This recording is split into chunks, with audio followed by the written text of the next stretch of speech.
অষ্টম শ্রেণীর শিক্ষার্থী বন্ধুরা, তোমাদের পাঠ্যপুস্তকের অনুশীলনী 2.2 চক্রবৃদ্ধি মুনাফার 27 পৃষ্ঠা দেখো 7 নং অঙ্কটি। বার্ষিক 10% মুনাফায় 8,000 টাকা 3 বছরের চক্রবৃদ্ধি মূলধন নির্ণয় করো। এখানে মূলধন হচ্ছে মূলধন 8,000 টাকা, পি সমান 8,000 টাকা। সময়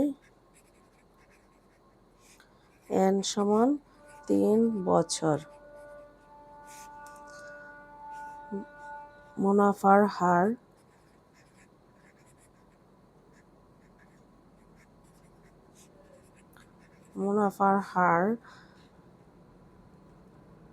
r সমান 10% সমান 100/10। আমরা জানি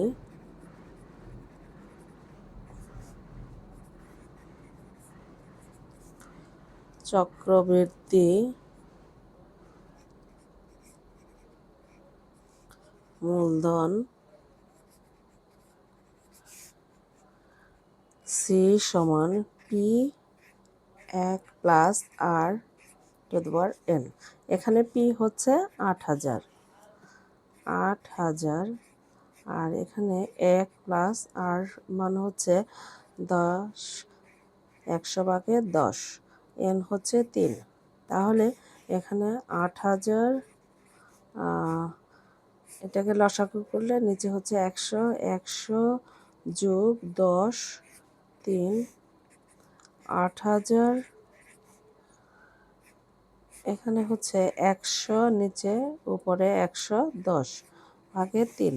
আমরা যদি এটাকে লঘিষ্ঠ আকারে করি তাহলে হবে 8,000 গুণ নিচে হচ্ছে 0 কাটলে নিচে হচ্ছে 10।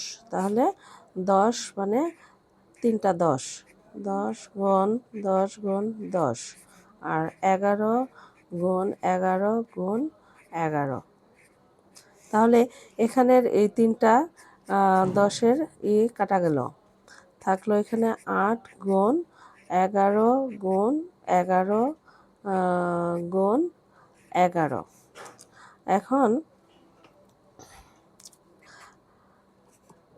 8 গুণ আমরা জানি 11 গুণ করলে হয় 121 গুণ 11।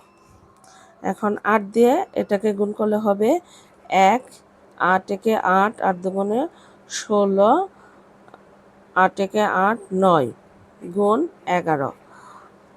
968কে 11 দ্বারা কিভাবে শর্ট টেকনিকে গুণ করা যায় সেটা আমি তোমাদের দেখিয়ে দিচ্ছি। দেখো, এটা 8 দিয়ে 8 একে 8, এই দুটা যোগ করলে হচ্ছে 14, 14 4, হাতে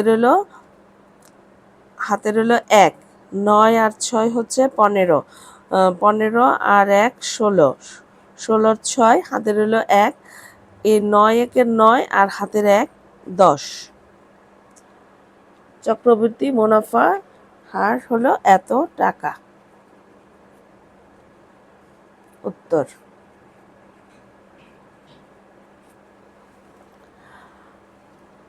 আমার ভিডিওটি যদি ভালো লেগে থাকে পেজটি ফলো দিয়ে রাখবে, নতুন নতুন ভিডিও আপলোড হওয়ার সাথে সাথে তোমরা দেখতে পারবে। আর তোমরা যদি ইউটিউব চ্যানেল থেকে আমার ভিডিওটি দেখে থাকো, চ্যানেলটি সাবস্ক্রাইব করে রাখবে। ধন্যবাদ সবাইকে।